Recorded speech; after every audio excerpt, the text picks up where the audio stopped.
Hello sa mga scammer. Kung nakikita nyo to, itong babaeng to, ang pangalan niya na ginamit ay Olivia Hipolito, taga Paranaque. Kung sino man nakakilala sa babae na to, mag-comment lang kayo para maging aware lahat, lalo sa mga lalaki. Ang babaeng to ay nagpapanggap ng iba't ibang pangalan, then gumamit siya ng Olivia Hipolito.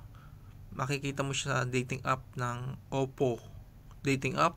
Then yung name niya doon before is Bea30. Then I saw again, nag-change siya ng name na Jade. Kung sino man nakakilala sa babaeng to, may mga picture niya ako.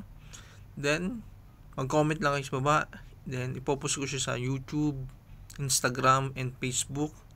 Kung sino man nakakilala sa kanya, mag-comment lang kayo at pagbayarin natin siya. Siguro marami na siya na-scam ng mga lalaki, lalong-lalo sa mga lalaki. I-brainwash kayo kung ano mga sasabihin sa iyo, etc. Ganito, ganyan. Maging aware lang tayo. Okay?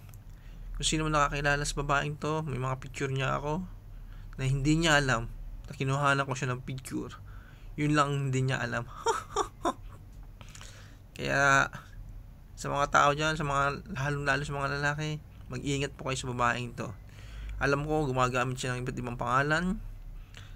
I think iba't ibang number din. Pero lahat para sa atin good.